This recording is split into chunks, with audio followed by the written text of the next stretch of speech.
Good morning students. విజ్ఞాన junior college చదవనపేట online తరగతికి స్వాగతం.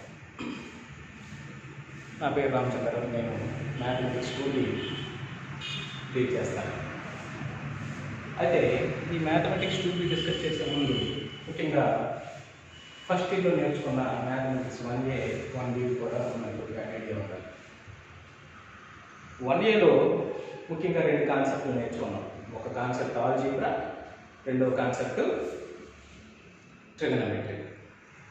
ఆల్జీబ్రాలో ఏవో చాప్టర్స్ కొన్ని నేర్చుకున్నారు. ఏంటి? Functions, mathematical induction, addition of vectors, product of vectors, అవి ఆల్జీబ్రాలో నేర్చుకున్నారు. ట్రిగనోమెట్రీలో trigonometric ratios up to transformations, trigonometric equations, inverse trigonometric functions, hyperbolic functions, దాని తర్వాత ఫైనల్గా ప్రాపర్టీస్ ఆఫ్ ట్రయాంగిల్స్. ఇవి 1Aలో మనం డిస్కస్ చేశారు. ఇకపోతే 1Bలో 2 పార్ట్స్ డిస్కస్ చేశారు. అందులో ఫస్ట్ పార్ట్ ఏంటంటే coordinate geometry, second part calculus. Coordinate జియోమెట్రీలో మీరు కొన్ని కాన్సెప్ట్స్ నేర్చుకున్నారు. ఏంటా కాన్సెప్ట్స్? మొదటిది లోకస్, బిందు పదము అంటాం. రెండవది ట్రాన్స్ఫర్మేషన్ ఆఫ్ యాక్సెస్, మూడవది స్ట్రైట్ లైన్స్, నాలుగవది పెయిర్ ఆఫ్ స్ట్రైట్ లైన్స్, ఐదవది 3D జియోమెట్రీ, 3 డైమెన్షనల్ జియోమెట్రీ, ఆరవది DCs and DRs, direction cosines and direction ratios, ఏడవ చాప్టర్ ఏంటంటే ప్లేన్. ఇవి కోఆర్డినేట్ జియోమెట్రీలో డిస్కస్ చేసుకుందాం. ఇకపోతే క్యాలిక్యులస్ పార్ట్లో కొంత కాన్సెప్ట్ మనం డిస్కస్ చేసాం. ఏంటంటే క్యాలిక్యులస్ పార్ట్లో ఫస్ట్ పార్ట్ ఏంటంటే లిమిట్స్ అండ్ కంటిన్యూటీ, అవధులు అవిచ్ఛిన్నత. లిమిట్స్ అండ్ కంటిన్యూటీ, అవధులు అవిచ్ఛిన్నత డిస్కస్ చేసాం. దాని తర్వాత రెండో చాప్టర్ డిఫరెన్షియేషన్, అవకలజాలు. అవకలజాలు అనే కాన్సెప్ట్ డిస్కస్ చేసాం. మూడవది అప్లికేషన్స్ ఆఫ్ డెరివేటివ్స్. మూడో చాప్టర్ ఏంటన్నది అప్లికేషన్స్ ఆఫ్ డెరివేటివ్స్, అంటే అవకలజాల అనువర్తనాల గురించి డిస్కస్ చేసాం. అది ఫస్ట్ ఇయర్లో మనం నేర్చుకున్న పాఠ్యాంశాలు మ్యాథమెటిక్స్. అలాగే సెకండ్ ఇయర్లో కూడా మ్యాథమెటిక్స్ని రెండు భాగాలుగా పెట్టేస్తాం. అందులో మొదటి భాగము మ్యాథమెటిక్స్ 2A, రెండవ భాగం ఏంటంటే మ్యాథమెటిక్స్ 2B. అయితే మనం ఈరోజు మ్యాథమెటిక్స్ 2Bలో ఏదో ఒక పాఠ్యాంశాన్ని నేర్చుకున్నాం. అయితే మ్యాథమెటిక్స్ 2Bలో కూడా మళ్ళీ రెండు కాన్సెప్ట్లు ఉంటాయి. మొదటిది కోఆర్డినేట్ జియోమెట్రీ. అది మ్యాథమెటిక్స్ 1Bలో ఎలా అయితే రెండు కాన్సెప్ట్లు ఉన్నాయో మ్యాథమెటిక్స్ 2Bలో కూడా సేమ్ రెండు కాన్సెప్ట్లు కంటిన్యూషన్ ఉంటాయి. మ్యాథమెటిక్స్ 1Bలో ఏంటి కాన్సెప్ట్స్ మనం డిస్కస్ చేసాం. కోఆర్డినేట్ జియోమెట్రీ ఒక పార్ట్ని డిస్కస్ చేసాం, రెండో పార్ట్ క్యాలిక్యులస్ ని డిస్కస్ చేసాం. అయితే సేమ్ అలాగే ఇందులో కూడా 2Bలో మ్యాథమెటిక్స్ 2Bలో కూడా కోఆర్డినేట్ జియోమెట్రీ ఒక పార్ట్ ఉంటుంది, క్యాలిక్యులస్ ఒక పార్ట్ ఉంటుంది. అయితే కోఆర్డినేట్ జియోమెట్రీలో కూడా కొన్ని పాఠ్యాంశాలు ఉంటాయి. ఏంటి? సర్కిల్స్, ఎలిప్స్, పారాబోలా, హైపర్బోలా, ఇవన్నీ కోఆర్డినేట్ జియోమెట్రీలో ఉంటాయి. క్యాలిక్యులస్ పార్ట్లో integration, definite integrals, differential equations, ఈ మూడు కాన్సెప్ట్స్ క్యాలిక్యులస్ పార్ట్లో ఉంటాయి. అందులో క్యాలిక్యులస్లో మొదటి పార్టే ఈ ఇంటిగ్రేషన్. అయితే ఇది ఎందుకు మనం సెలెక్ట్ చేయవలసి వచ్చింది అంటే ఇది బోత్ తెలుగు ఇంగ్లీష్ మీడియం వాళ్ళ ఇద్దరికి ఒకేసారి అర్థమవుతుంది కాబట్టి ఈ పాఠ్యాంశాన్ని మనం ముందుగా సెలెక్ట్ చేసుకున్నాం. అదే పాఠ్యం మన టెక్స్ట్ బుక్లో మొదటి పాఠం వృత్తాన్ని సెలెక్ట్ చేసుకుంటే ఇంగ్లీష్ మీడియంకి ఒకసారి, తెలుగు మీడియంకి ఒకసారి డిస్కస్ చేయాలి. ఈ టైంలో అంత టైం మనకి లేదు కాబట్టి, అంత సిచ్యువేషన్స్ అలా మనకి అనుకూలించట్లేదు కాబట్టి మనం ఇద్దరికి ఒకే విధంగా డీల్ చేసే కాన్సెప్ట్. ఎందుకంటే అక్కడ డిఫరెన్షియేషన్ చూసారా, ఫస్ట్ ఇయర్లో differentiation Telugu medium English medium ఒకలాగే ఉంటుంది. తెలుగు మీడియం అయినా ఇంగ్లీష్ మీడియం అయినా ప్రాబ్లం ఉండదు. అలాగే ఈ క్యాలిక్యులస్ పార్ట్లో ఇంటిగ్రేషన్స్ అనేది కూడా తెలుగు మీడియం ఇంగ్లీష్ మీడియంకి ఒకేలా ఉంటుంది. కాబట్టి ఈ పాఠ్యాంశాన్ని మనం ముందుగా మనం ఎంచుకున్నాం. అయితే పబ్లిక్ ఎగ్జామినేషన్లో ఐపీ ఇంటర్మీడియట్ పబ్లిక్ ఎగ్జామినేషన్లో ఈ చాప్టర్ నుంచి 15 మార్కులు వస్తాయి. 15 మార్కులు చాప్టర్ ఇది కాబట్టి చాలా కాన్సన్ట్రేషన్స్ ఉండాలి. ఇందులో ఏమీ ఉండదు. జస్ట్ అప్పుడు మనం డిఫరెన్షియేషన్స్ లో ఏ విధంగా అయితే ఫార్ములాస్ మనం గుర్తుంచుకొని ప్రాబ్లమ్స్ చేసామో ఇప్పుడు కూడా ఈ ఫార్ములాస్ గుర్తుంచుకొని ప్రాబ్లమ్స్ ఈజీగా చేసేయచ్చు. కాబట్టి కంపల్సరీ అక్కడ డిఫరెన్షియేషన్ లోనైనా మనం ప్రాబ్లమ్స్ ఏం చేయాల్సిన ఎక్కువగా ఫార్ములాస్ మీద బేస్ అయి ఉంటారు. ఇంటిగ్రేషన్ లో కూడా మొత్తం ఇంచుమించు 50 to 60 ఫార్ములాస్ ఉంటాయి. ఈ ఫార్ములాస్ మీద బేస్ అయ్యి మనం డిస్కస్ చేస్తాం, ప్రాబ్లమ్స్ అన్ని ఈజీగా చేసేస్తాం. అయితే ఏంటి ఇంటిగ్రేషన్? సమాకలనము అంటే ఏంటి? సమాకలనం అంటే ముఖ్యంగా ఇంటిగ్రేషన్ అంటే ఏంటంటే యాంటీ డెరివేటివ్. డెరివేటివ్ యొక్క డెరివేటివ్ తెలుసు కదా, డెరివేటివ్ అంటే dy dx. dy dx అది డెరివేటివ్. దీని యొక్క యాంటీ డెరివేటివ్ ప్రతి అవకలజము అంటాం. అవకలజం యొక్క ప్రతి అవకలజాన్ని మనం యాంటీ డెరివేటివ్ అంటాం. For example dy dx of f of x. దీనికి ఏం formula? f of x. dy dx of f of x. dy dx of f of x ఏంటి? f dash x అంటాం లేదా f of x అని అనుకుంటాం. ఇప్పుడు ఈ f of x యొక్క ఇంటిగ్రేషన్ ఈ f of x అవుతుంది. ఇంటిగ్రల్ చూడండి, ఇంటిగ్రల్ నోటేషన్ ఎలా ఉంటుంది అంటే ఇలా ఉంటుంది. సమ్మేషన్ అంటే ఇంటిగ్రేషన్ అంటే ఏం లేదు, ఇంటిగ్రేషన్ అంటే సమ్మేషన్. ఫర్ ఎగ్జాంపుల్ చూడండి, ఇంటిగ్రేషన్ అంటే ఏముంటుందంటే ఇది ఒక కర్వ్. ఓకే, ఇక్కడ తీసుకోండి, ఇది ఒక కర్వ్. ఈ కర్వ్ లో ఈ రెండింటికి ఏరియా మనం ఫైండ్ అవుట్ చేయాలి. ఇలా ఫైండ్ అవుట్ చేయాలంటే ఫస్ట్ మనం ఏం చేస్తామంటే దీన్ని సబ్ పార్ట్స్ గా డివైడ్ చేసుకుంటాం. Simple parts. ఎన్ని ఎక్కువ పార్ట్స్ మనం చేసుకుంటే అంత యాక్యురేట్ గా మనకి వాల్యూ వస్తుంది. కాబట్టి ఆ యాక్యురేట్ కోసం మిగిలిపోయే వాల్యూ కోసం ప్లస్ సి అంటారు. ఇంటిగ్రల్ కాన్స్టెంట్ అంటుంది, ప్లస్ సి మిగిలిపోతుంటుంది వాల్యూస్. కాబట్టి ప్రతి ఫార్ములా చూడండి plus C plus C plus C plus C అని అంటారు. బట్ డిఫరెన్షియేషన్ లో మనకు ప్లస్ సి ఉండదు వాల్యూ. అయితే ఇప్పుడు ఫర్ ఎగ్జాంపుల్ ఏబి, ఈ వక్ర ఈ కర్వ్ కి ఇది x యాక్సిస్ కదమ్మా, ఈ x యాక్సిస్ కి మధ్యలో ఉన్న దీన్ని మనం క్యాలిక్యులేట్ చేయాలంటే ఫస్ట్ దీన్ని క్యాలిక్యులేట్ చేస్తాం, దీని తర్వాత దీన్ని క్యాలిక్యులేట్ చేస్తాం. దీని అంతా సమ్మేషన్ సిగ్మా సమ్మేషన్ అంటే ఇది సమ్మేషన్ అంటే s. ఈ s ని కొద్దిగా సాగదీయాలి మనం. సాగిస్తే అదే మనకి ఏంటవుతుంది? ఇంటిగ్రేషన్ అవుతుంది. అప్పుడు డిఫరెన్షియేషన్ అంటాం, dy dx ఆఫ్ డెరివేటివ్ అంటాం. ఇప్పుడు ఏంటంటున్నాం? ఇంటిగ్రేషన్ అంటాం. Integral f of x reverse f of x ఒక dx వేసుకోవాలి. ఈ dx వేసుకుంటే దానికి ఏమవుతుందంటే f of x plus summation ఏదో సమ్ వాల్యూ స్మాల్ వాల్యూ ఉంటుంది కాబట్టి f of x plus c అవుతుంది.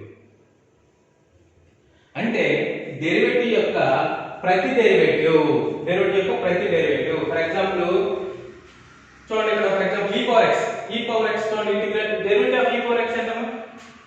dy dx of e power x ఎంత? e power x. ఇప్పుడు ఇంటిగ్రల్ e power x ఎంత అవుతుంది? dx e power x c అవుతుంది. Anti derivative, దీని యొక్క యాంటీ డెరివేటివ్ అవుతుంది, కో డెరివేటివ్ కూడా. ఫర్ ఎగ్జాంపుల్ sin x ఏంటి డెరివేటివ్? sin x డెరివేటివ్ ఏంటి? dy dx of sin x derivative ఏంటమ్మా? cos x. ఇప్పుడు ప్రతి డెరివేటివ్ యాంటీ డెరివేటివ్ ఏంటవుతుంది? ఇంటిగ్రల్ cos x dx ఏమవుతుందమ్మా? sin x ప్లస్ c అవుతుంది. దాన్ని మనం integration cos x dx sin x plus c అవుతుంది. అయితే మనం ముఖ్యంగా డిస్కస్ చేయాల్సింది ఇది ఇంటిగ్రేషన్. దీని డెఫినిషన్స్ ఎవరికి మనం రెగ్యులర్ క్లాసెస్ లో డిస్కస్ చేద్దాం. First of all we have to learn the standard forms of integration. ఈ స్టాండర్డ్ ఫార్మ్స్, ఇంటిగ్రేషన్ యొక్క స్టాండర్డ్ ఫార్మ్స్ మనం ఒకసారి గుర్తు చేసుకుందాం. First the x power n derivative ఏంటో ఇంటిగ్రేషన్ ఏమవుతుంది? x పవర్ n యొక్క ఇంటిగ్రల్ చూడండి ఎలా చదవాలి? Integral x power n dx x power n plus 1 by n plus 1 plus c. ఇది x పవర్ n యొక్క ఇంటిగ్రేషన్. నెక్స్ట్ కాన్స్టెంట్ ఏదైనా 1 అనుకోండి, ఏదైతే 1 dx integral 1 dx x plus c. Integral 1 dx x plus c. Integral 1 x dx log mod x plus c. Integral 1 x dx log mod x plus c. a power x మన derivative లో కూడా a power x ఉంటుంది. a power x ఏంటి అక్కడ derivative? a power x log a, but ఇక్కడ reverse అవుతుంది. a power x dx a power x by log a plus c. అలాగే e power x derivative e power x, but integration ఏమో e power x dx e power x plus c. అలాగే integral sin x derivative integral sin x dx minus cos x plus c. అలాగే integral cos x dx sin x plus c. అలాగే integral sec x square dx tan x plus c. ఇవన్నీ మీకు ఈ formulas అన్ని ఒక paper మీద రాసుకొని ఒకటికి 10 సార్లు ఒక ఫార్ములాని 10 టైమ్స్ మీరు రాసుకుంటే ఈ ఫార్ములాస్ మనకి ఒక ఐడియా వచ్చేస్తుంది. దీంతో పాటు ఇంకొక ముఖ్యమైన విషయం ఏంటంటే డిఫరెన్షియేషన్, అక్కడ అవకాశాల్లో నేర్చుకున్న ఫార్ములాస్ కూడా మీరు ఒకసారి త్వరగా ఉండాలి. వాటిని కూడా ఇక్కడ అక్కడక్కడ మనం ఉపయోగిస్తుంటాం. కాబట్టి మీరు ఏం చేస్తారంటే ఒకసారి ఈ ఫార్ములాస్ అన్ని ఒక పేపర్ మీద రాసుకొని అలాగే ఇంకొక రఫ్ పేపర్ తీసుకొని మరొకసారి రాసుకుని అలా 10 టైమ్స్ ఒక ఫార్ములాని రాసుకుంటే ఈ ఫార్ములాస్ మనకి మైండ్ లో ఫిక్స్ అయిపోతాయి. అప్పుడు మనం ప్రాబ్లమ్స్ ని ఈజీగా చేయగలుగుతాం. కాబట్టి ఈ ఫార్ములాస్ అన్ని ఒకసారి మీరు పేపర్ లో నోట్ చేసుకుంటే ఎగ్జాంపుల్స్ ఎలా చేద్దాం అనేది దీనిపైన ఎగ్జాంపుల్స్ అయితే ఒకటి ఈరోజు మనం డిస్కస్ చేద్దాం. ఎందుకంటే మనం 15 to 20 మినిట్సే మన క్లాస్ ఉంటుంది. ఎందుకంటే యూట్యూబ్ లో అప్లోడ్ చేయాలంటే పెద్ద క్లాస్ మనకి అప్లోడ్ అవ్వట్లేదు, ఇంతవరకు ట్రై చేసి చూసాం. కాబట్టి ఒక 10 to 15 మినిట్స్ క్లాసే మనకి చేయడానికి అవకాశం ఉంటుంది. కాబట్టి తొందరగా మీరు ఇది రాసుకుంటే నెక్స్ట్ ప్రాబ్లమ్స్ లోకి వెళ్దాం. Okay,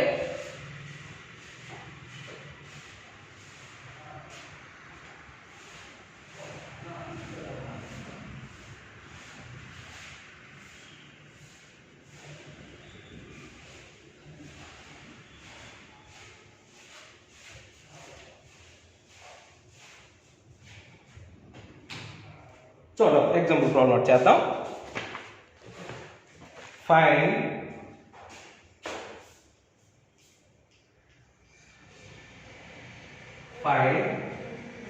integral x power 5 dx.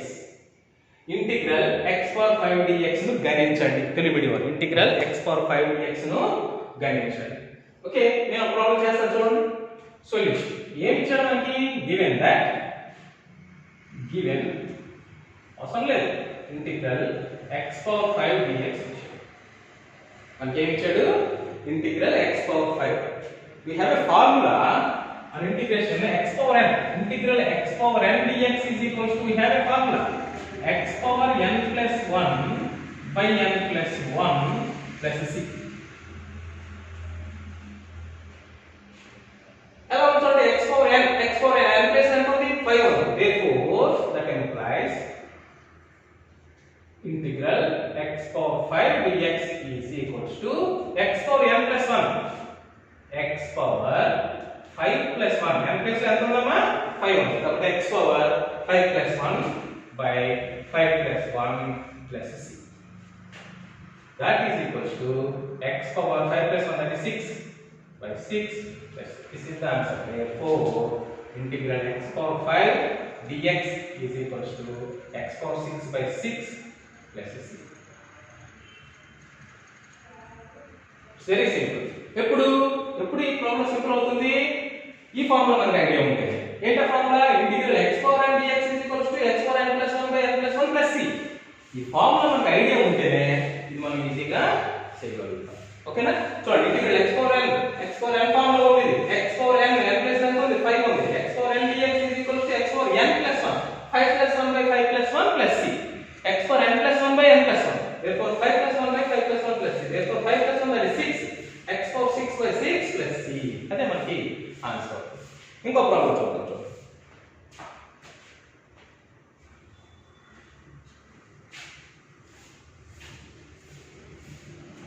find the value of find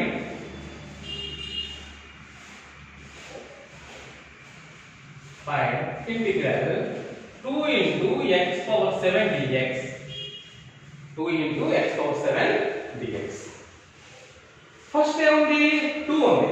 ఇందాక చెప్పుకున్నాం integral a into f of x. a అనేది కాన్స్టెంట్, 2 అనేది constant. a into f of x dx is equals to a into integral f of x dx plus a into integral f of x dx అనే formula ఉపయోగించుకున్నాం. ముందు ఆ formula constant ఉంది కాబట్టి ఎప్పుడైనా derivative అక్కడ derivatives లో కూడా d by dx of ax, ఆ a ని ముందుకు తెచ్చి a into d by dx of x చేసేవారు. అలాగే దీన్ని కూడా ముందు ఫస్ట్ 2 ని బయటికి తెచ్చేస్తే ఏమి ఇచ్చాడు మనకి? Integral 2 into x power 7 dx ఇచ్చాడు.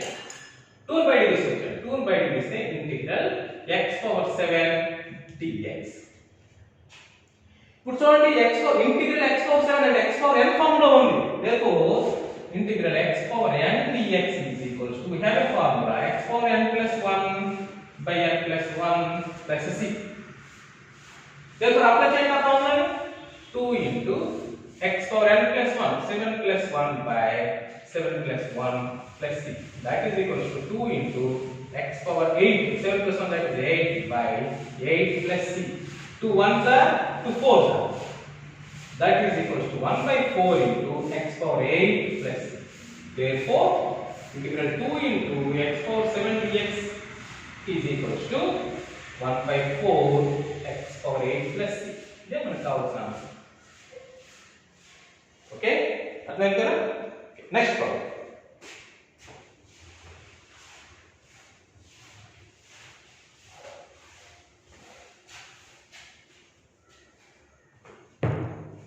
Find the value of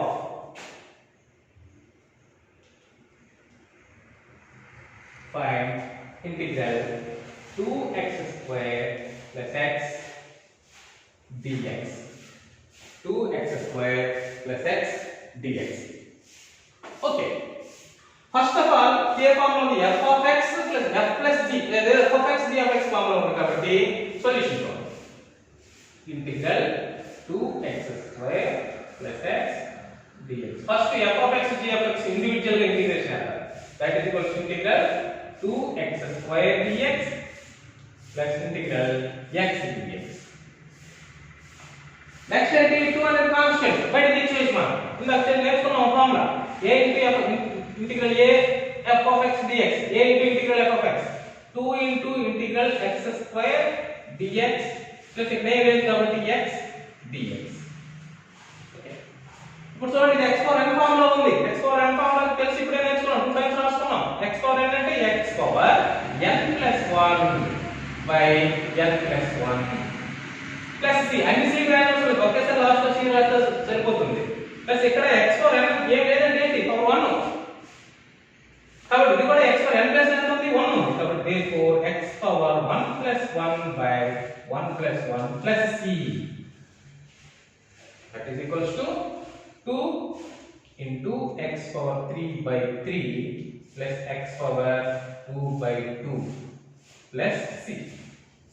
That is equals to 2 by 3 into x cube plus 1 by 2 into x square plus c. Okay? మరొకసారి చూడండి ఇక్కడ 2 ఫంక్షన్స్ ఉన్నాయి f of x g of x. 2 functions individual integrations రాస్తున్నాను. దీనికి ఒక integration దీనికి 2 functions ఉన్నాయి. Wear చేసుకోండి. తర్వాత 2 అనేది కాన్స్టెంట్ కాబట్టి బయట తీసుకొచ్చేస్తాం. 2 into integral x square dx integral x dx. మనకి x square x power n format లో ఉంది కాబట్టి x power n plus 1 by n plus 1. ఇక్కడ పవర్ ఏమి లేదంటే అక్కడ 1 అన్నారు. x power 1 plus 1 by 1 plus 1. దాన్ని సింప్లిఫై చేస్తే మనకి రిక్వైర్డ్ ఆన్సర్ అనేది. Thank you.